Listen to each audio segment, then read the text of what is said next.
José. Bueno, muy bien. En primer lugar, un agradecimiento al doctor Roberto Mucci por la organización y puesta en marcha de estos conversatorios que son tan importantes para nuestra información, pero también para la formación como logoterapeutas. Recordar, antes de empezar, que hace muchos años vengo recomendando a colegas y estudiantes la necesidad de formarse. Para ello es imprescindible la lectura de los libros de Frank y sus conferencias, pero también considero que es imprescindible la lectura de autores que fundamentan el análisis existencial, que es la base doctrinal que Frank señala como fundamento de su postura. El 21 de noviembre del año pasado, a invitación de Roberto Mucci, presenté mi libro recientemente aparecido que titulé Logoterapia Grupal, notas para una práctica con sentido y fundamentación analítico-existencial. En aquella oportunidad señalé las dificultades enormes que generó un contrato de publicación con letra pequeña que disimulaba lo que a mi entender es una estafa legal. Decidí entonces, porque no es el libro accesible al gran público, reformular lo propuesto en ese libro, saltar el contrato de la editorial y lograr una nueva edición publicada en forma de ebook y ofrecerlo en una red en forma accesible en un futuro cercano. Me van a permitir realizar algunas consideraciones generales antes de abordar el tema de hoy, que es la logoterapia como promotora de la trascendencia recíproca en los grupos, y de paso decir que ese será el título del nuevo libro reformulado. Vamos a hablar de grupos, ¿verdad? Bueno, haremos algunas consideraciones. Los grupos humanos, como todos sabemos, y es una redundancia, existen desde nuestra prehistoria.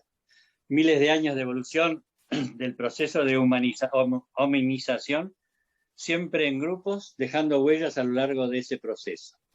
Me gustaría tomar como primera referencia el anterior conversatorio con el doctor Alberto Araica, especialmente en lo referido a las estructuras sociales que determinan conductas grupales de apatía o indiferencia frente a las migraciones o a la violencia. Nos mostró la difícil situación de los marginados y sugirió que nuestra tarea, además de superar las diferencias que nos separan y nos cohíben, es ayudar a visibilizar al invisibilizado por el sistema. Ayudar a visibilizar al invisibilizado por el sistema. Anoche se han entregado en España los premios Goyas al cine español e internacional. La película Adu ganó 4 estatuillas, entre ellas al mejor actor revelación. La película muestra el drama de la emigración de personas de etnia africana que intentan alcanzar Europa. Un niño y su hermana intentando alcanzar la bodega de un avión y miles de subsaharianos intentando saltar la valla en Melilla simbolizan el drama producido en muchos países. Pero tenemos que decir que Latinoamérica no es extraña a estos acontecimientos sociales de urgente necesidad de solución. El doctor Araica señaló que la logoterapia es muy rica y de ella puede surgir una propuesta desde la alteridad. Precisamente, alteridad y alienación desde una perspectiva existencial en migraciones es el tema de mi tesis doctoral. Saben ustedes o tienen referencia de que me he dedicado casi toda mi existencia a tratar el tema de las migraciones. También lo he aplicado en mis intervenciones grupales en la asistencia a mujeres víctimas de violencia doméstica, una propuesta especialmente desarrollada aquí en Galicia por varios años luego de mi traslado a esta comunidad, que ya va casi por 20 años. El conocer el alcance en cada comunidad de esta actitud violenta, desnable, y actuar para liberar a las víctimas de situación esclavizante es un desafío de carácter obligatorio para lograr un acercamiento al otro que ayude a eliminar esa violencia. Actuación profesional y difusión de un mensaje a las víctimas para que encaren con valentía su lucha. Nos decía el doctor Araica que la antropología frankliana puede ayudar con propuestas que permitan superar esa situación, afirmando la alteridad de las personas que padecen o sufren la indiferencia y apatía de los sistemas establecidos, debiendo todos reaccionar con un compromiso cotidiano con el que está a mi lado, basados en los valores y el monoantropismo. Resumió su postura diciendo que necesitamos probar el carácter subversivo del sentido y rechazar los fundamentalismos. El concepto de subversivo levantó réplicas de algunos colegas por unirlo a estas personas a las actividades agresivas o violentas. Yo intenté en aquel la semana pasada, mediar en cuanto a las definiciones operacionales que el término suscita, proponiendo asimilar el concepto al de empoderamiento, para señalar lo que los desposeídos o violentados deben conseguir para encontrar ese sentido. Debemos actuar como logoterapeutas, facilitando la formación de grupos en las comunidades que nos permiten intervenir en las distintas áreas de la vida social. Roberto Mucci nos dice en su trabajo que nuestra condición de seres humanos nos convierte a todos en funcionarios de la humanidad y debemos hacernos cargo de nuestra realidad social en todos sus sectores. Somos funcionarios de la humanidad. Se pregunta Roberto, ¿cuál es nuestro aporte desde los valores al mundo de la política, la economía, el trabajo, la empresa, la educación, la salud, los medios de comunicación, la justicia? Y se responde en esos escritos. Cito a Mucci. Víctor Frank nos presenta los valores de creación, de vivencia y de actitud. Y pienso que podemos sumar una cuarta categoría, a saber, los valores de servicio, en el contexto de lo que denominó la dimensión sociopolítica de la logoterapia, dentro de los cuales ubico el sentido de la responsabilidad y el sentido del liderazgo personal y social. Fin de la cita. Nos resume para nuestra comprensión, Mucci, unas palabras clave. Logopolítica, liderazgo, responsabilidad, solidaridad, compromiso social, denuncia, servicio, desarrollo personal y social, sentido de vida, constituyendo todo esto la dimensión sociopolítica de la logoterapia. La globalización económica no reconoce personas ni naciones. Individuos y países quedan disueltos en el mercado, socavando la identidad y la dignidad de los hombres y de los pueblos. La logoterapia asume la función de volver inaceptable toda forma de vida indigna del hombre libre. Por todo esto y mucho más, debemos trabajar con grupos sociales para ayudar a superar esos reduccionismos, fundamentando nuestra actividad en los postulados de la logoterapia, pero sin dejar de conocer y aplicar los mecanismos fundamentales de la dinámica grupal, de lo que hablaremos un poco más adelante. En un trabajo que publiqué en la revista de ALPE, la Asociación Latinoamericana de Psicoterapia Existencial, hace ya algunos años, titulado Lenguaje, Hermenéutica y Psicoterapia Existencial, insistía que, según Dilthey, podemos apenas acercarnos al conocimiento del otro, porque entendemos que la existencia del consultante ha generado estructuras en su personalidad y en nuestro intento de comprenderlo nos dirigimos a tratar de aprender el sentido de su vida y promover su autotrascendencia, pero sin dejar de considerar que hay, para poder ayudar a cambiar esas estructuras internas, estructuras políticas de gobierno, de asistencia, etcétera, que no siempre facilitan el cambio de estas personas que sufren o padecen.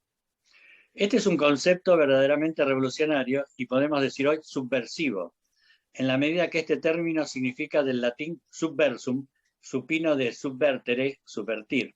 Y para subvertir, la Real Academia Española nos informa que se corresponde con el hacer que algo deje de tener el orden habitual o característico, especialmente en sentido moral o espiritual. La semana pasada, Marco Diseñe nos aportó una aclaración importante. Subverter es hacer surgir algo desde abajo. El carácter conversacional del lenguaje está basado en prioridades de lo hablado sobre lo escrito. Lo hablado descansa en la prioridad del verbo interius, de la palabra interior.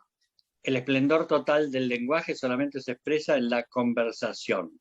Conversatio, del latín, significa volverse hacia el otro, ponerse frente al otro, estar frente a frente. Las proposiciones escritas nunca podrán traducir la complejidad y riqueza de la conversación, sus significados y sus relaciones con la cultura y las comunidades. Sabemos, y así lo expresamos teóricamente, que en el despliegue de la existencia mundana, cada hombre se enfrenta con la soledad de su proyecto, una tarea formidable que intenta superar la angustia por la finitud de su propia empresa. Cada uno es único e irrepetible frente a este proyecto, y la tarea se presenta como una lucha constante por sostener el sentido de la vida. Luis Martín Santos, insigne autor dentro del existencialismo, termina su libro libertad, temporalidad y transferencia en el psicoanálisis existencial, diciéndonos: más allá de su neurosis, convertido de esclavo de su destino en inventor de su proyecto, el hombre deviene un ser trascendente. La enfermedad en el plano existencial quedaría definida por un conflicto entre el proyecto vital del sujeto y su estructura interna en una circunstancia dada.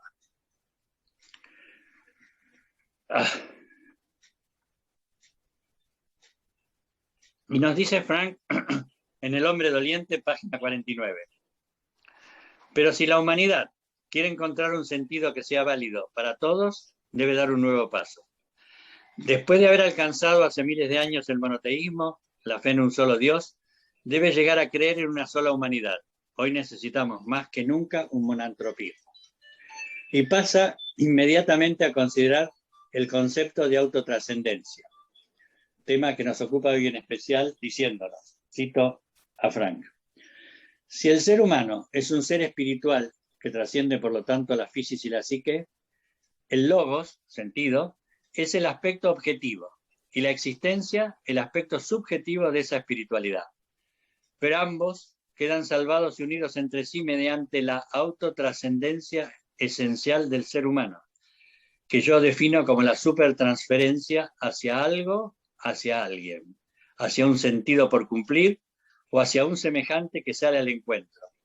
En todo caso, el ser humano es realmente humano en la medida en que se disuelve en el servicio a una causa o en el amor a una persona. Cabe afirmar que el hombre es realmente él mismo, se realiza a sí mismo en la medida en que pasa por alto y se olvida de sí con la entrega a una misión o a un semejante. Fin de la cita. Vamos a transferir este concepto de autotrascendencia a la actividad de los grupos logoterapéuticos y afirmar que es necesario ampliarlo para llegar a la consideración de lo que he denominado autotrascendencia recíproca.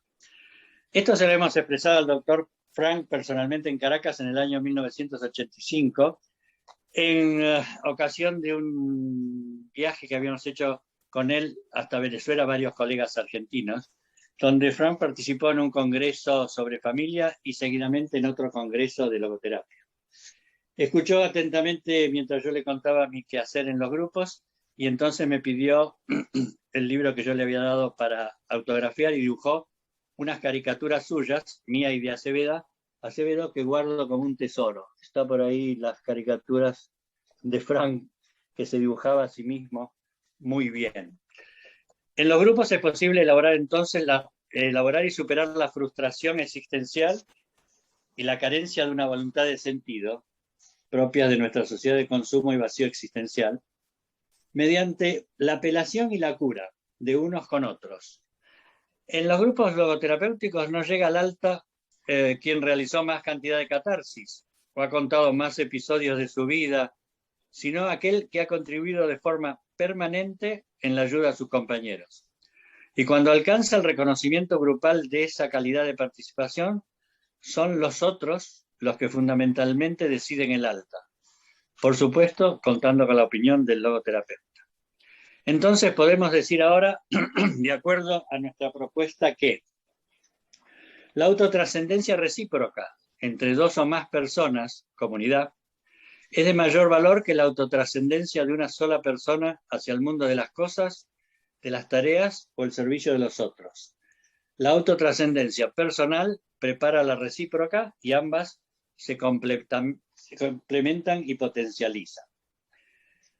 Debemos estar dispuestos a crear grupos que respondan a la naturaleza espiritual del ser humano, que potencien sus mejores recursos autotrascendentes y que los integrantes se desplieguen en una dinámica de ayuda mutua. Uno de los instrumentos fundamentales para sostener esta autotrascendencia recíproca en los grupos es la comunicación. Recordar dos afirmaciones fundamentales en cuanto a teorías comunicacionales que, según la importante Escuela de la Comunicación Social de Palo Alto, que todos recordarán, con Paul Watzlawick y Gregory Bateson, entre sus miembros, aquellos postulados fundamentales que decían que los grupos son inevitables y no podemos no comunicarnos. Los grupos son inevitables y no podemos no comunicarnos. Es decir, pertenecemos a varios grupos simultáneamente y nuestra comunicación en ellos depende del contexto, momento y características del lugar, características que influyen en la manera en que las personas se comportan. Es decir, reaccionamos de manera diferente según el lugar donde nos estemos comunicando, según las personas con las que nos comunicamos, el tipo de acontecimiento, lo que esté ocurriendo en ese momento y la ideología subyacente. Es decir, todo esto hace que estemos comunicándonos simultáneamente con varios grupos y a su vez estamos en permanente comunicación, aunque no sea una comunicación ni oral ni escrita, puede ser una comunicación de otro tipo. Tener en cuenta que cuando nos proponemos sostener esta autotrascendencia recíproca, es necesario iniciarla con un compromiso público entre los miembros participantes. ¿Qué queremos decir con esto? Es decir, queremos decir que en los grupos superficiales, por ejemplo, que estamos constituyendo, esta alianza es poco duradera y no alcanza para la relación de verdadero encuentro y trascendencia. Aunque, por nuestro compromiso con la logoterapia, estemos casi al alcance de estas condiciones en este grupo. Es decir, puede ser que se dé una relación de compromiso, de encuentro y trascendencia. Los grupos superficiales son los de una excursión, un encuentro en una fiesta o diversión, e incluso un encuentro de pura atracción sexual. Esta alianza superficial deberá culminar en un compromiso público si la excursión se transforma luego en un grupo de amigos. En el caso de un encuentro sexual, el compromiso público se plasma en el amor de pareja o matrimonial. El compromiso da lugar a una relación con sentido transpersonal, porque supone confianza, fidelidad y esperanza. Es capaz este compromiso de iluminar y animar los momentos difíciles. Sin ese compromiso, todo es muy volátil. Ese grupo comprometido tiene ejemplos generales en la familia, en las comunidades religiosas, en algunos equipos de trabajo, en ciertos grupos de amigos y ciertamente en los grupos logoterapéuticos. Formamos una comunidad científica muy especial que basa su trabajo en la consideración del hombre como un ser bio, psico, social, espiritual, libre y responsable, con la posibilidad de transitar en un mundo en el que reconoce su pasado como importante y su presente como necesariamente inestable, proyectando todo esto a un futuro en el que encontrará la muerte y la trascendencia. Pertenecemos a una comunidad científica en la que estamos abiertos a todos los aportes que signifiquen un avance en nuestro propósito principal de asistencia al otro en el logro de sentido. Seguimos en esto a Frank en dos vertientes importantes: su doctrina y su postura en cuanto a la degurificación de la logoterapia que nos ha propuesto. Tenemos que ser postfranquianos. Tanto en la actividad clínica como en las actuaciones institucionales, el logoterapeuta debe ser consciente y lograr que también lo sea su consultante que, en estos momentos de la sociedad en la que vivimos, con claros síntomas de crisis social, la vida del hombre común de la calle y la del que sufre pérdidas, carencias, angustias o discriminación, debe seguir teniendo sentido a pesar de todo. Pero atención, quiero señalar algo en especial.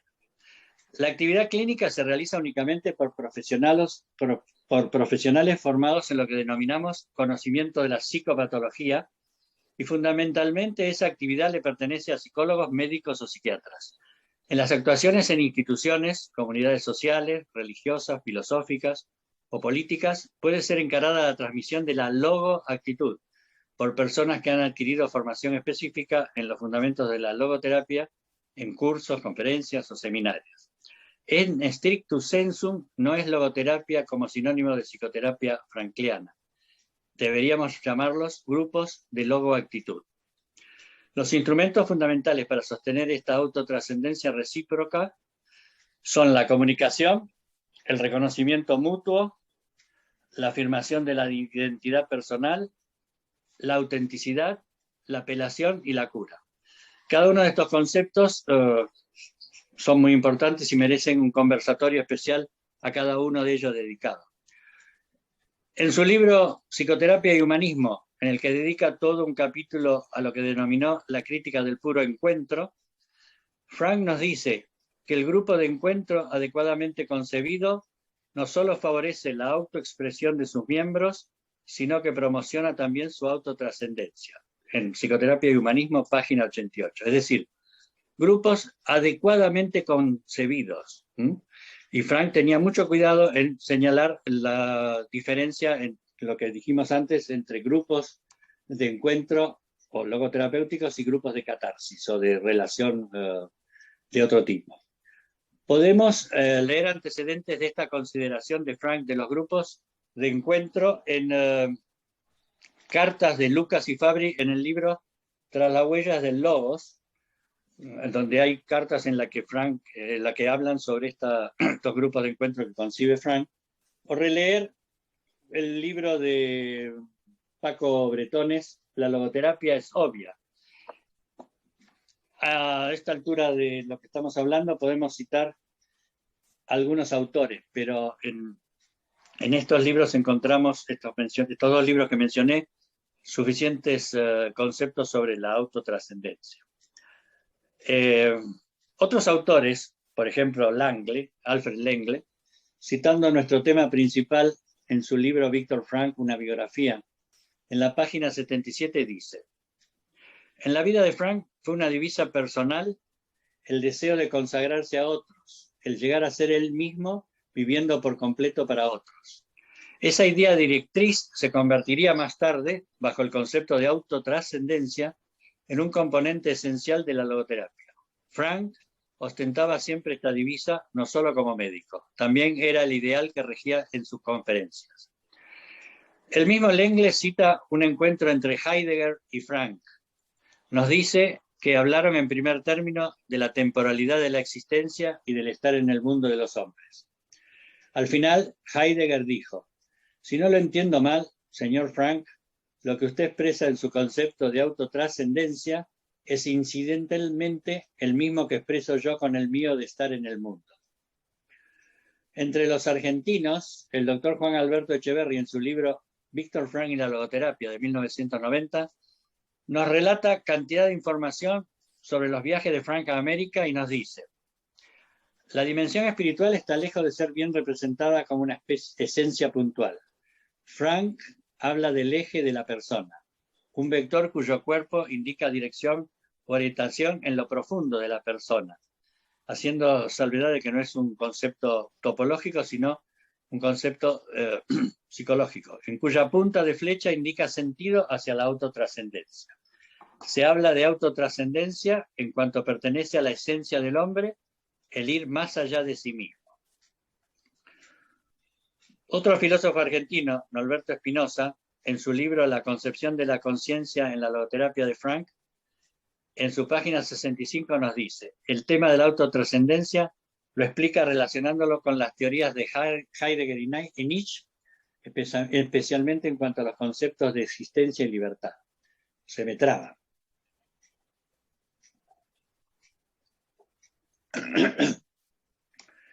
El pensamiento médico-antropológico de Frank es objeto de un pormenorizado análisis crítico realizado por el médico argentino Mario Caponetto. En su libro Antropología Médica, Víctor Frank, una antropología médica, opina Caponetto que es necesario dotar de nuevas armas a la psicología y resalta que Frank la dotó de una fuerza y altura nuevas al incorporar los conceptos de autotrascendencia, el autodesprendimiento y el olvido de sí mismo, citando el libro de Frank Ante el vacío existencial, con conceptos que nosotros hemos mencionado anteriormente. Si a esta altura de nuestra presentación aún quedan dudas sobre la importancia del concepto de autotrascendencia para la labor grupal en el campo de la psicología, no cabe más que recurrir al libro de Paco Bretones, quien nos dejó una intensa vida de compromiso con la logoterapia, con su comunidad y con el común de la gente a través de los aportes, especialmente en el libro que mostraba recién de la logoterapia es obvia. Allí encontramos un importante capítulo destinado a tratar el tema de los grupos de reflexión para la autotrascendencia, como él lo llamara, y testimonios importantes de los protagonistas de la obviedad de la logoterapia, que él llamaba.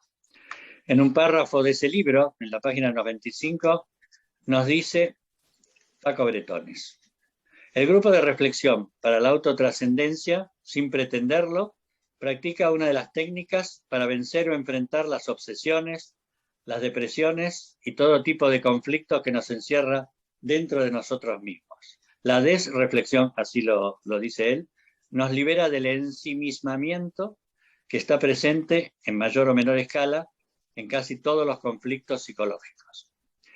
En la Argentina somos muchos los que podemos comentar lo que Frank opinaba sobre la autotrascendencia. Esto es así porque asistimos, entusiasmados y atentos, a sus conferencias dictadas en Buenos Aires en el mes de abril de 1985. Precisamente, la segunda de ellas la tituló Autotrascendencia de la existencia humana. Esta y otras dos conferencias pueden leerse en el opúsculo que se publicara bajo la dirección de Juan Alberto Echeverri en 1991. En la conferencia que citamos, nos habló acerca de la juventud y su relación con el pasado, del síndrome del taxi y, por supuesto, de nuestro tema de referencia. Su estilo en la conferencia nos queda grabado en nuestro recuerdo de sus brillantes 80 años de entonces, que son por los que lo estoy transitando yo ahora en este momento. Para ir concluyendo con mi presentación, que se alarga en cuanto a detalles porque el tema es más profundo de lo que yo puedo abarcar, les dejo una regla mnemotécnica que siempre nos permitirá tener presente las bases doctrinales para nuestra tarea como analistas existenciales y logoterapeutas. Me parece que sale al revés el cartel que ya había preparado. No, se lee bien, José. Se lee bien. ¿Se ve al derecho? Sí. Por lo menos yo lo veo bien. No sé si el resto de la gente entonces, lo ve bien. Una regla mnemotécnica. Sí, se ve bien. Bueno, una regla mnemotécnica para darnos base a esto del análisis existencial. Perlicute. Es decir, el ser humano es posibilidad, elección, responsabilidad, libertad, cura, temporalidad y espacialidad. Perlicute. Si se acuerdan de eso, van a tener rápidamente acceso a los conceptos básicos de lo que es un análisis existencial. Y para tratar estos y cada uno de estos conceptos, tendríamos que programar una otra serie de encuentros. En cualquier otro momento podremos explicar, además, lo que yo propongo en el libro que ya está o el que va a salir, acerca de los instrumentos fundamentales en la aplicación de la logoterapia grupal. Esos instrumentos para mí son la apelación, el encuentro, el autodistanciamiento, la esperanza, la empatía y la asertividad. Y claro que sí, a pesar de que las técnicas tienen que estar al servicio del hombre, claro que usamos algunas técnicas, en especial hablamos en el libro de la formación de los grupos, de su apertura o cierre, y algunos ejercicios de participación grupal con actividades dramáticas acerca de conceptos como culpa, posibilidad, libertad, responsabilidad, cura, espacialidad o temporalidad, que es lo que acabo de decir, deberán recordar con el concepto de Perlicuti. Yo creo que he presentado las bases de lo que considero es fundamental lograr en los grupos logoterapéuticos para el bienestar de los que nos consultan. Pero quedaremos a la espera de vuestras opiniones en cuanto que pasemos a la segunda parte. De esta primera etapa, José, nos quedan de tiempo 7 minutos y después, bueno, se corta el Zoom y volvemos a entrar para que la gente pueda realizar sus preguntas, sus comentarios o dialogar entre nosotros.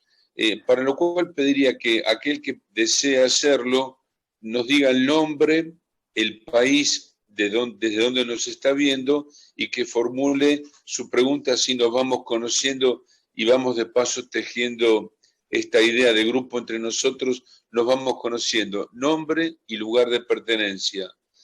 Pero todavía nos quedan 6 minutos. No sé si quiere cerrar con algo, José, antes de... así que estamos directamente en la segunda. Me parece que para no redundar, cuatro cosas fundamentales que tienen que ver con algo que dije antes acerca de nuestra profesión. Recordar que para Frank somos pastores de almas, es decir, somos aquellos que estamos a la procura de ayuda a aquellos que tienen una frustración existencial. Pero me gusta siempre recordar que somos terapeutas, es decir, terapéuticos, según los griegos, derivaba de la palabra terapón, siervos. Y recuerden que estamos al servicio de los otros para acompañarlos al servicio de la plenitud. Y Frank decía, yo encontré sentido a mi vida ayudando a los otros a encontrar sentido a la suya. Es decir, somos logoterapeutas porque estamos al servicio del mantenimiento y descubrimiento del logos, del sentido. Es decir, tenemos obligación como psicoterapeutas de detenernos y comprender y de hablar también, sí, pero debemos basar nuestra actuación en el encuentro. Tenemos que hablar en alguna otra oportunidad sobre apelación, que es cómo apelamos al otro para que logre esa realización en el sentido, pero recordar que somos terapéuticos, siervos, es decir, los que estamos al servicio del otro. También sí. Hay quien dice que los terapéuticos, los terapons eran aquellos que echaban a los perros de los templos, ¿no? Nosotros tendremos que echar de la basura del templo de nuestro espíritu. Bueno, no, para dar así un cierre José, diferente. José hizo una exposición brillante y cargada de contenidos, o sea que daría para un curso completo cada uno de los términos que utilizó, daría como para detenerse uno por uno. Los últimos, por ejemplo, apelación, encuentro, empatía, asertividad, este término mnemotécnico que utilizó, bueno, esto de la autotrascendencia recíproca y su relación con la comunicación. Digamos que nos hemos encontrado con una presentación, pero deberíamos crear casi un curso para desarrollar todo lo que nos contó. Sí, pero para poder abordarlo en profundidad. Pero me voy, mientras esperamos que estos 3 minutos que nos quedan, la última palabra que utilizó, esto de terapéuticos, que en griego muy bien usted señaló su significado, como la palabra cura, ¿no? Cura de cuerpos, cura de mente o de psiquis, cura de alma, ¿verdad? También terapéuticos, esto de estar al servicio de, uniéndolo con la autotrascendencia. Simplemente es un comentario que a veces esta autotrascendencia debe ir acompañada también, porque por una experiencia personal y mi paso por determinadas instituciones, digamos, educativas y religiosas, nos enseñaron, había un lema que fue muy duro y que complicó la vida de muchas personas. El lema era dar hasta que duela, dar hasta que duela, una autotrascendencia sin límite, un servicio sin límite. Ansel Grum nos recuerda en su libro Límites Sanadores que el que no tiene en cuenta los límites, tarde o temprano enfermará. Yo hice mi tesis doctoral sobre autotrascendencia también, sobre solidaridad. Bueno. Y lo que encontré 99% de cosas buenas, pero encontré un 1% de problemitas, que aquellos que no tenían cuidado de hasta dónde daban, me encontré con que la excesiva autotrascendencia terminaba anulando la propia existencia. Pero eso fue el 1%, ¿no? El resto quedó comprobado que realmente es cuando uno se pone al servicio de una causa o de una persona, termina descubriendo y encontrando y viviendo el sentido de su propia vida. Pero bueno, quería hacer este comentario. Nos queda 1 minuto y se está por cortar la transmisión de esta primera etapa de Zoom.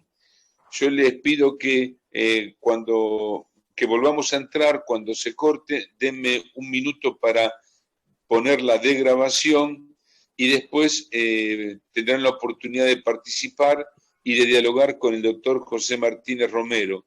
De paso les recuerdo, los que no me enviaron la dirección de email, el WhatsApp o el DNI, si me lo quieren enviar, así puedo ir teniendo un registro de los asistentes de este ciclo anual de logoterapia. Bueno, ahí nos avisa que nos queda menos de un minuto. Nos alcanza para un mate, no sé para qué nos puede alcanzar menos de un minuto.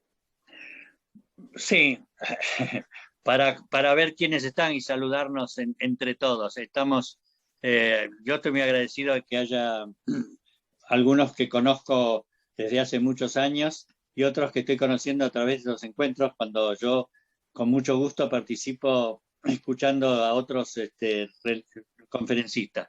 Saludo a Estela, que la veo por ahí, a Adriana Suárez, que siempre escribe cosas, el mismo doctor Araica, que lo escuché con mucho gusto la vez pasada, y algunos otros que no veo porque no sé manejar muy bien todavía el Zoom. Sí, Marca pocos difusores y estamos tratando de hacer algo. La pandemia nos ha frenado todo porque estamos confinados y además él está en Santiago de Compostela y yo cerca de A Coruña, pero nos comunicamos permanentemente y es un joven con mucha fuerza. Ténganlo en cuenta porque a él le tienen que pedir que nos cuente su experiencia en migración de Rosario a Galicia y qué es lo que hace. Gracias, José, y un placer compartir con todos ustedes y poder escucharlos. Y principalmente a ti, Roberto, por facilitar estos encuentros que creo que nos viene bien a todos en estos momentos. Así que un placer escucharlos. Bueno, una alegría que estés con nosotros. Verónica, ¿cómo estás? Buenas tardes desde Buenos Aires. Verónica Gómez. Tenés el micrófono silenciado. Verónica es politóloga. Roberto, ¿cómo estás? Hola a también, todos. Está haciendo la formación en logoterapia. Marco Diseñi desde Uruguay, el doctor Marco Diseñi. Buenas tardes, Marcos. Bueno, te han nombrado también en la exposición el doctor Martínez Romero. Abrazo a todos. Salud, José. Ricardo Alberto, ¿de dónde eres? Yo soy de México, de la Ciudad de México, de la Tierra Azteca, y estoy estudiando psicología y me interesa mucho la logoterapia y agradezco mucho estas sesiones, estos encuentros. Bueno, una alegría compartir este espacio contigo. Silvia Mabel, ¿de dónde eres? Yo soy de Palomar, Buenos Aires. Buenos Aires, provincia de Buenos Aires. Bienvenida. Diego Villagrás, ¿cómo estás? ¿De dónde sos? Yo estoy desde Córdoba, España. Un placer de estar por aquí y de compartir con vosotros. Bueno, bienvenido. Otro más de España. Ya son varios los españoles aquí presentes. Para ustedes son las 12, ¿no? Medianoche, más o menos. 12 menos 10, sí. 11 y 12 5. menos 10. Bueno, bienvenido. María Elena. María Elena, bienvenida. ¿De dónde eres? Hola, buenas noches a todos. Soy acompañante. Un poco más fuerte. Hola, buenas noches. Soy acompañante espiritual de San Miguel, provincia de Buenos Aires. Un placer para mí compartir esta tarde con ustedes. Muchas gracias. Bienvenida. Cristina. Cristina, no te vemos ni te oímos. ¿Estás ahí? Nos falta Cristina. Juan Navaez, ¿puede ser? Hola, Naveas. Juan Naveas, no te vemos, pero te escucho. Juan y Norberto, hermanos. Sí, exacto. Ambos son de Chile. Exacto. Bueno, bienvenido. Bienvenidos ambos. Una alegría que estén aquí. Muchas gracias. Galaxy, Marcos, ¿eres tú? No llego a verte bien. Marcos Vieira. Oi, boa noite, meu amigo. Tudo bem? Sou eu, direto do Brasil.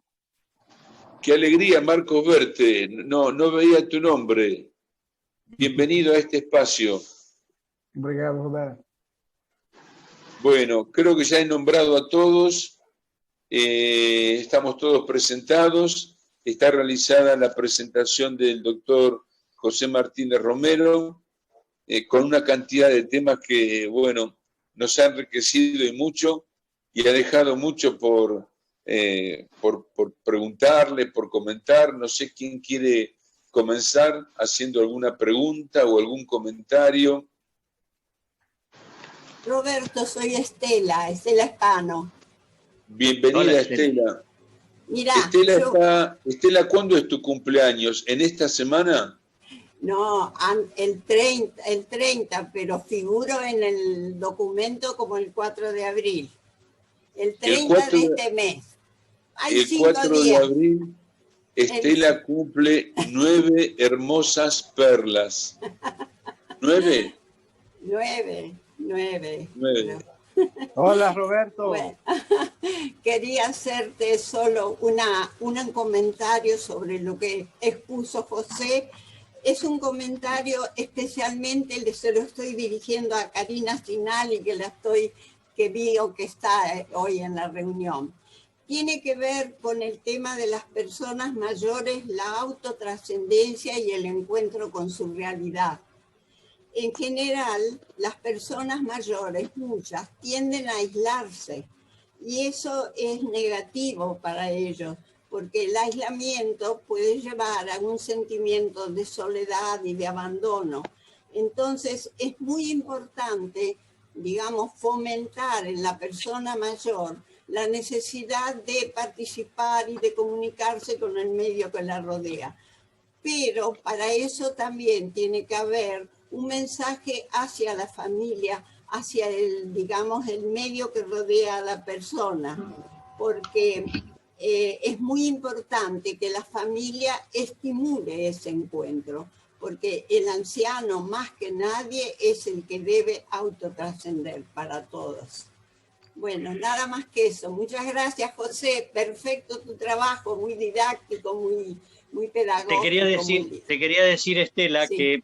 que sí, que estoy de acuerdo, pero que bueno, yo tengo muchos años también y he trabajado intensamente sobre el tema de los grupos, que aquí en Galicia ya hace años, antes incluso de venir para acá, yo trabajé con grupos de ancianos y niños, es decir, era un proyecto con un alcalde que me apoyó, en la que los ancianos se reunían con niños en una escuela infantil, o los niños iban a los geriátricos, y tengo un trabajo publicado en mi página, creo que está, en mi página en mi página web, creo que ya hace un tiempo he publicado un trabajo sobre la relación, la práctica logoterapéutica en estos grupos de niños y ancianos. Bueno. Entonces los ancianos contaban cuentos a los niños o sí. Actitudes, y los niños a los ancianos. Y esa experiencia tuvo muchísimo éxito. José, ¿sabés dónde comenzó ese proyecto y se concretó?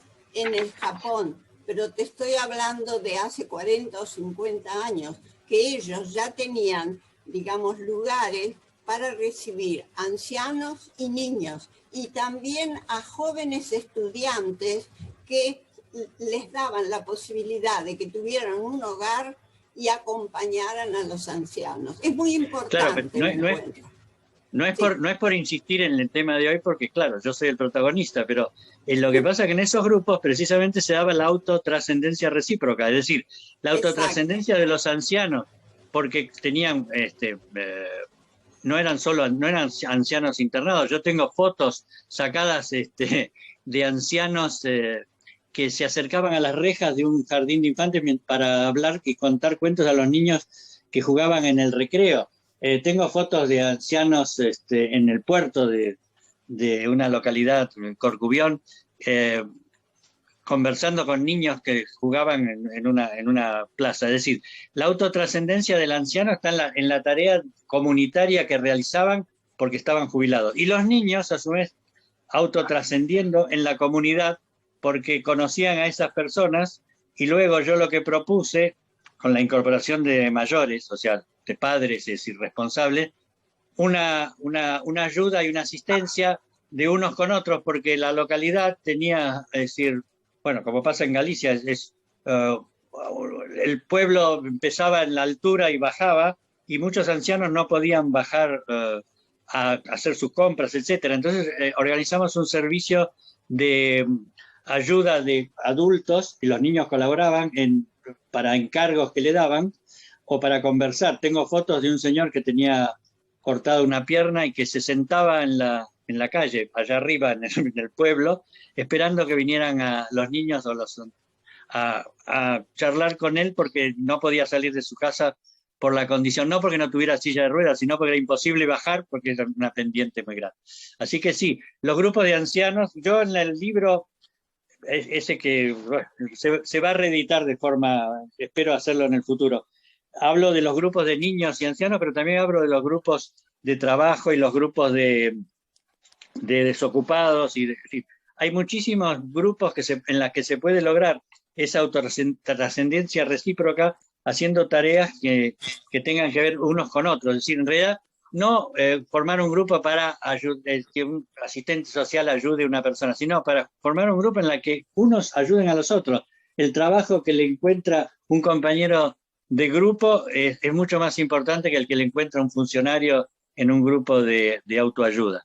Pero bueno, son experiencias que he pasado que tuve en el pasado. En este momento no tengo grupos porque estoy retirado para escribir, nada más.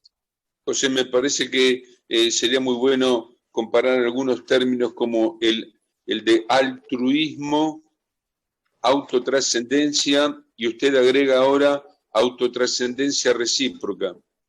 Altruismo, alter, muchos realizan altruismo, pero lo hacen simplemente como una especie de desahogo o de descargo de culpa personal, el brindar ayuda a los demás, pero sí, no hay ningún compromiso con el otro. Entonces, una cosa es el altruismo, otra cosa es la autotrascendencia, que es esto de quitar la mirada de sí mismo y poder dirigirse a alguien o a algo, nos recordaba Viktor Frankl. Y ahora usted agrega la autotrascendencia recíproca como una conducta prosocial donde hay una reciprocidad, ¿verdad?, entre lo que se da, lo que se brinda y lo que se recibe. Bueno, a veces conviene un poco distinguir que el altruismo es una cosa y la autotrascendencia es otra, y la autotrascendencia recíproca implica lo que los griegos distinguían como las tres instancias del amor, ¿no? El amor erótico, la filía y el ágape. Usted nos está proponiendo el ágape, ¿no? Esta actitud de consideración del otro desde este lugar de amor maduro, de dar y de recibir, lo que implica el proceso de la comunicación. Claro, pero ese proceso, por eso decía, y usted mencionó que sí, que da para conversar muchísimo tiempo en el futuro, en el proceso, digamos, en un grupo de estas características, hay esas instancias que mencionaba yo. La apelación, por ejemplo, es decir, apelación, encuentro, esperanza, empatía, asertividad. ¿Por qué meto la esperanza? Pero empezamos por la apelación. Apelar es llamar al otro, es decir, llamarlo al encuentro, llamarlo a la actividad. Nosotros nos olvidamos que apellido es como nos llamamos, o sea, sí, de ahí viene. Los García eran los siervos o los empleados de Gonzalo, o los Martínez, los de Martín, o por toponímicos, los frailes, los Herrero, es decir, el apellido es como un grupo familiar o un grupo humano o un grupo de trabajo es llamado, es decir, cómo se apela. Nos llaman los Martínez. Bueno, entonces, apelar al otro es llamarlo al encuentro con lo que uno está proponiendo. Encuentro, la segunda, no son instancias segunda o primera, es todo simultáneamente, pero hay que explicarlo aquí, hay que poner un orden, ¿no? Es decir, el encuentro. El encuentro es una relación que se dice es inefable, es decir, no se puede describir. Es una situación que se produce y se siente, ¿sí? pero ese encuentro no se puede producir en estos grupos sin el autodistanciamiento. Es decir, hay que enseñarle al otro, a través de tareas y de ejercicios y de juegos que yo hacía, a autodistanciarse del problema y poder pensar en el otro. Si está permanentemente queriendo contar lo que le pasa, este es mi problema, este es mi problema, este es mi problema, no se distancia de sí y piensa en el otro. La esperanza, ¿por qué tiene que ir simultáneamente? Todo simultáneamente, porque la esperanza es el arma de los indefensos, decía Marcel, y abre al futuro, no es igual que la espera. Si yo espero curarme o yo espero encontrar una solución, el que espera desespera, es decir, la esperanza no es espera, la esperanza es abierta, es eso que se da, y tengo que tenerlo, tengo que poder infundirlo, es decir, por eso se dice infundirlo, fundirlo en el otro, esa esperanza. Pero por supuesto, usted hablaba de cómo nos desgastamos en esa tarea y podemos agotarlo, no, pero precisamente hay este juego de cosas se produce tanto en el paciente como en el terapeuta, y está la empatía, es decir, el sentir lo que pasa en el otro. Pero el integrante del grupo tiene que sentir lo que me pasa a mí. Yo soy muy conversador, muy charlatán, y cuento cosas de mí, contaba cosas de mí, ahora cuento con pocos porque tengo algunos pacientes por Skype que mantengo, sobre todo desde Buenos Aires, pero cuento cosas de mí, porque el otro tiene que sentir lo que yo siento en ese momento, y me surge contar algo. A veces cosas duras. Acuérdense lo que decía Frank, que la diferencia entre el psicoanálisis y la logoterapia era que el psicoanalista era un señor que se sentaba atrás del paciente, que se reclinaba en un diván para poder contar cosas terribles de su vida, y que la logoterapia era una práctica de sentarse frente a frente, o sea, el encuentro con el otro, ¿no?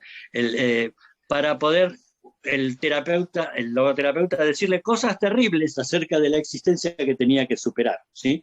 Es decir, es un diálogo empático, y a veces yo cuento cosas de mí, porque van sabiendo cosas, con cuidado y con relativa distancia, pero en principio hay compromiso, que quiere decir meterse con el otro y entonces yo me tengo que meterme con el otro como el otro se va a meter conmigo. Y a veces tengo que contar cosas, ¿sí? Y después la asertividad. La asertividad viene con la edad también. Es decir, cuando yo era joven, hace muchos años, una colega que pareció hace años, decíamos, recién empezando a trabajar, cuando se usaba el psicodiagnóstico y teníamos que aplicar Roger, etcétera. ¿Y nosotros cómo vamos a hacer con el Roger, para trabajar con el Roger, etcétera, si somos muy jóvenes y no tenemos experiencia para interpretar tanto? Bueno, llegamos a la conclusión que el joven también puede transmitir esa empatía, es decir, a través de la empatía, esa asertividad, si es auténtico, si está comprometido con el otro, es decir, está metido con el otro y es auténtico. Uy, es largo esto, por eso sale un tema con otro, porque la autenticidad, que viene siendo tratada desde Heidegger por muchos autores, y que Sartre tomó con otro nombre, como mala fe, es decir, es importante. Es decir, ¿hay psicoterapeutas que son malos psicoterapeutas? Sí. ¿Son muchos? Creo que no, pero los hay. ¿Y cuál es el mal terapeuta? Es el que no es auténtico, es decir, auténtico con su ser que tiene que tener en cuenta esto que dijimos, por eso lo mencioné especialmente, con el perlicute, ¿no? Es decir, que tiene que tener las condiciones abiertas de esa existencia plena como persona, es decir, saber de su posibilidad de muerte también. Por ejemplo, en estos momentos de pandemia, yo también tengo miedo a enfermarme y morir. Por supuesto, ahora estoy semi-vacunado, pero digamos, yo también siento esa posibilidad de la muerte como más cercana por pandemia, pero hay otras posibilidades. Y tengo que mostrar también que he elegido mi vocación es asistir al otro, y tengo que mostrar cómo hago uso de mi libertad en esto y en otras cosas. A veces también con referencia a una situación crítica, social, es decir, hay que opinar, es decir, con cuidado, pero yo tengo que hablar de mi elección. Yo elijo tener determinadas conductas o tener determinada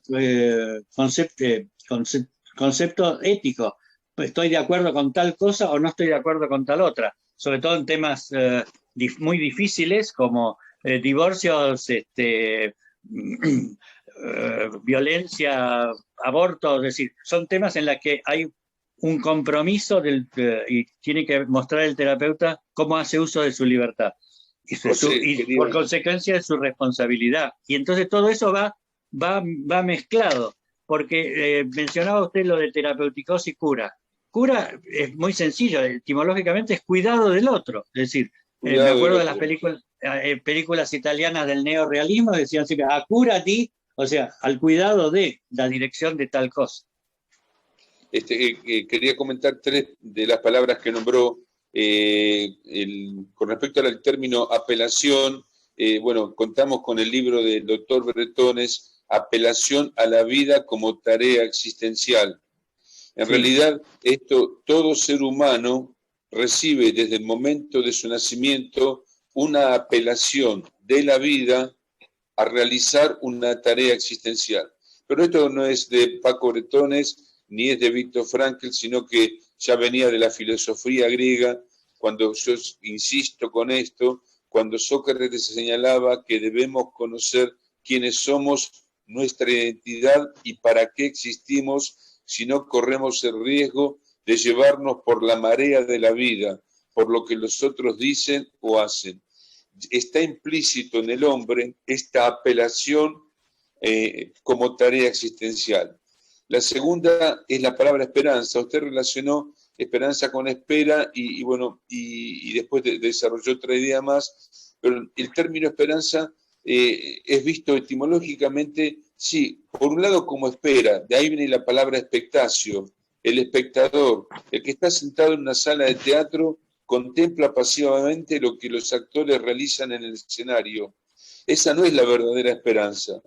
La verdadera esperanza es aquella que proviene no de expectatio, sino de spes. Spes, el significado de yo confío en lo que yo hago. O sea que esperanza nunca es espera. Esperanza es el verbo salir y el verbo hacer. Y hacer de modo confiado y alegre. Y la última idea, y damos la palabra a los asistentes, usted habló de logoterapia, los logoterapeutas y la autenticidad. No quisiera meterme en un lío ahora acá en esta sesión, pero es todo un tema para nosotros en la logoterapia y los logoterapeutas. Tenemos muy buenos oradores, tenemos muy buenos escritores y eso es una categoría. Y además muchos de ellos también son muy buenas personas. Hay una coherencia en el arte del buen vivir, una coherencia entre lo que escriben, dicen, son y hacen. ¿No? Esto lo marcaba Tomás de Aquino cuando decía cuál era la diferencia entre el buen ciudadano, ¿verdad? Y el buen hombre. El buen ciudadano cumple con la ley. El buen hombre además es una buena persona que lo hace con la adhesión desde el corazón. En el mundo de la logoterapia, a veces nos encontramos con esta dificultad. Muy buenos oradores, muy buenos escritores, y la vida a veces pasa por otro camino. No quiero que nadie se sienta tocado, pero usted usó la palabra coherencia. Podemos poner, acá está Cristina de Mar del Plata, puedo nombrar a muchos. Bueno, usted también, José Martínez Romero, junto a Paco Bretones. Por ejemplo, en usted y en Paco Bretones, yo pongo las manos en el fuego de que hay coherencia entre lo que escriben, lo que dicen, lo que son y cómo viven. Por eso la logoterapia no es para cualquiera.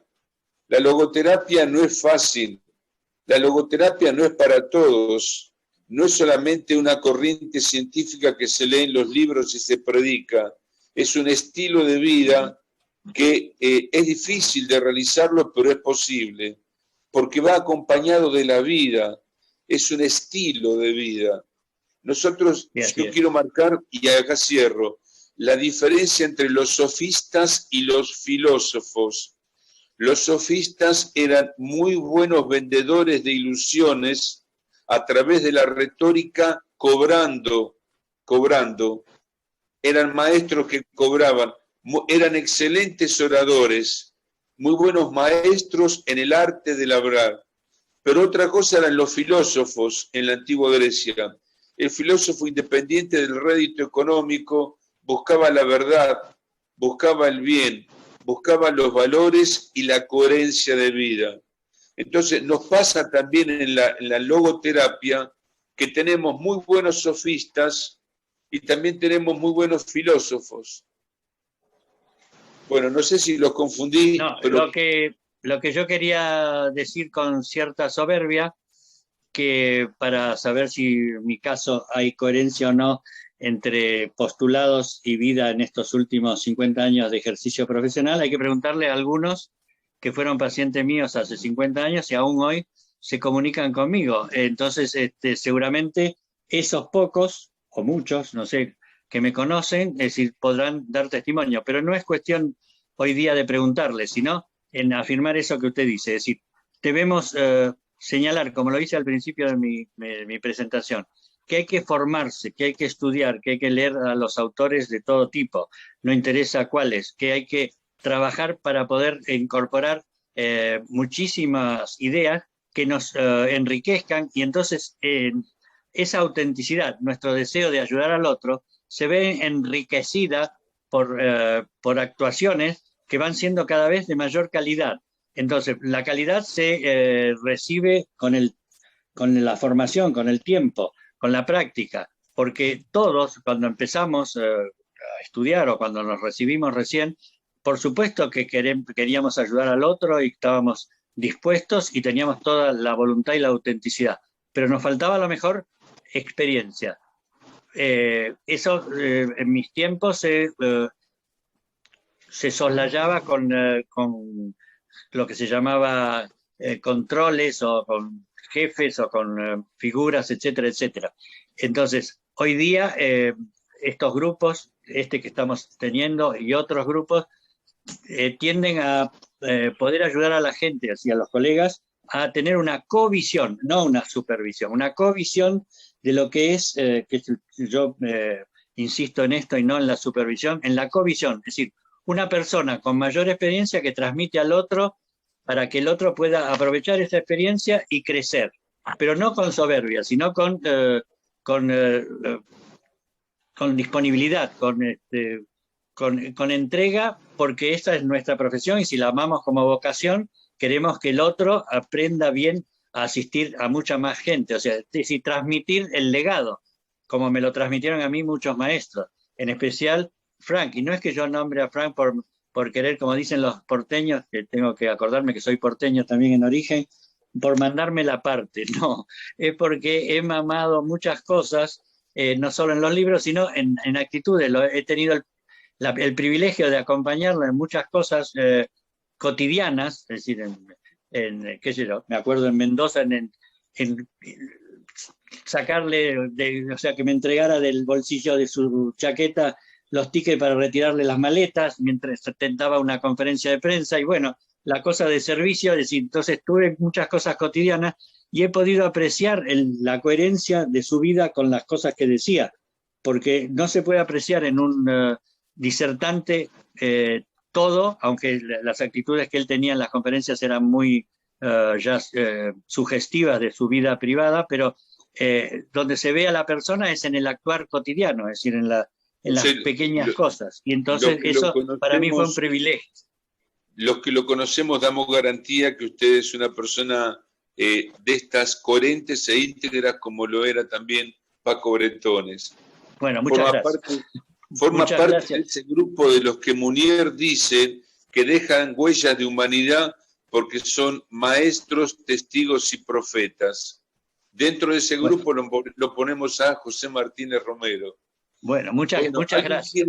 No era el propósito de mi intervención, pero bueno, muchas gracias. Noemí, ¿nos querías decir algo?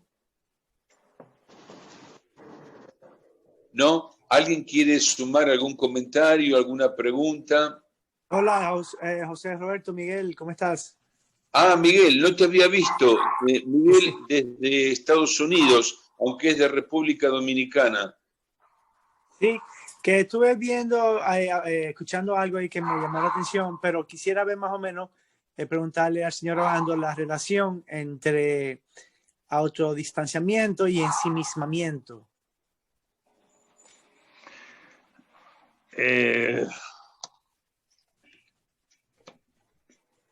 Me pregunta a mí, sí.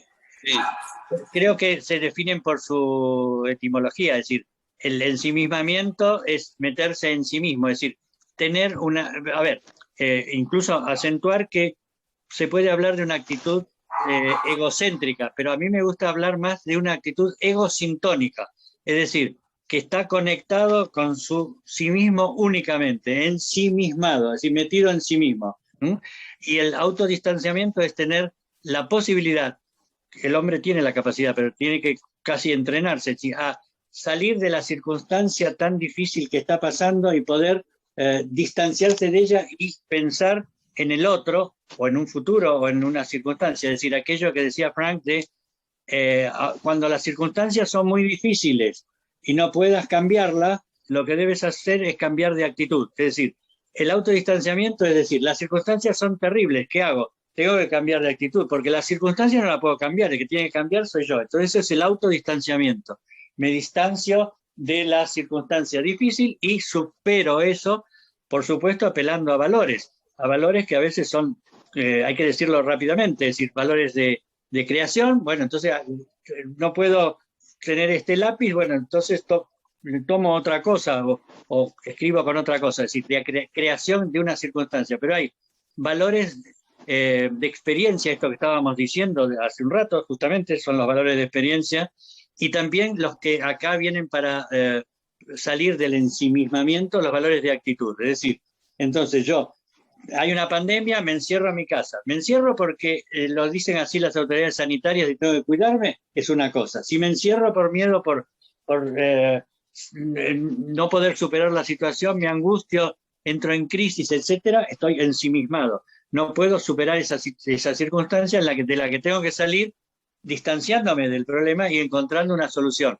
a través de los otros, a través de las cosas o a través del mundo. Es lo que acaba yo de decir, que le decía Heidegger a Frank, ¿no? Es decir, ser en el mundo con los otros, Bieswanger, ¿no? Hay muchos autores, por eso yo recomiendo siempre leer, porque encontrarán respuestas en los autores. Es decir, Bieswanger decía ser más allá del mundo en el amor, es decir, su expresión básica, es decir, ser con los otros en el mundo. Y el mundo, decía él, no es una cuestión, no lo decía como cosas separadas, pero estaba el mundo con los otros, el Mitwelt, el mundo propio, el Eigenwelt, o el mundo de las cosas, el Unwelt, ¿sí? Entonces, el mundo va variando y uno se enfrenta de pronto con las cosas, con los otros o con sí mismo. Estar con sí mismo en un momento, el Eigenwelt, o sea, en el mundo propio, no es ensimismamiento, es estar con uno, en una interioridad. Hablaba yo también en la charla del interior, ¿no? Es decir, estar mirando su interior. Pero todo es relativo, todo es a según, ¿no? Es decir, todo de una cosa hace hablar de egosintonía. Si hay también un volcarse demasiado, es lo que decía Mucci, es decir, bueno, me dedico todo a los otros, pierdo mi identidad. No, ni un distanciamiento tal que me haga perder mi identidad, ni un ensimismamiento tal que me haga perder la relación con el mundo. No sé si contesto, pero lo que me ocurrió. Te abundo un poco más. Entonces, ¿tú crees que teniendo un conocimiento consciente de lo que es el autodistanciamiento hacia uno mismo, podría ser una herramienta para salir de un ensimismamiento, obviamente, ¿no? Sí, Miguel, deberíamos recordar que hay un biodinamismo a nivel físico, hay un psicodinamismo y hay un no dinamismo.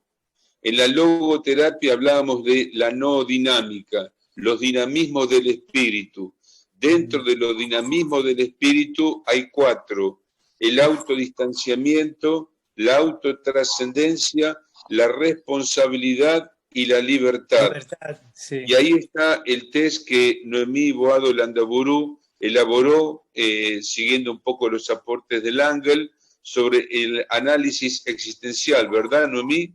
Sí, así es, y lo comparé incluso con las instancias neurológicas que de alguna manera bueno, no ayudan, sino que impiden que estas 4 instancias que vos nos estás comentando, o sea, el encuentro con la nomodinamia fundamentalmente, esté de alguna manera obstruida o, si no obstruida, sí problematizada.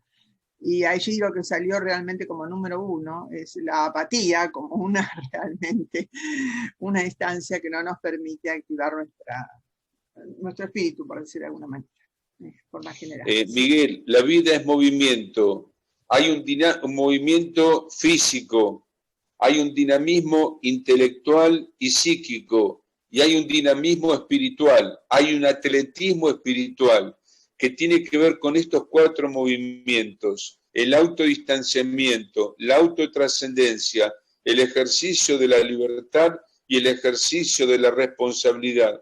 A veces con los pacientes trabajamos este atletismo del espíritu para desarrollar lo específicamente humano, porque justamente en esta dimensión espiritual reside lo específico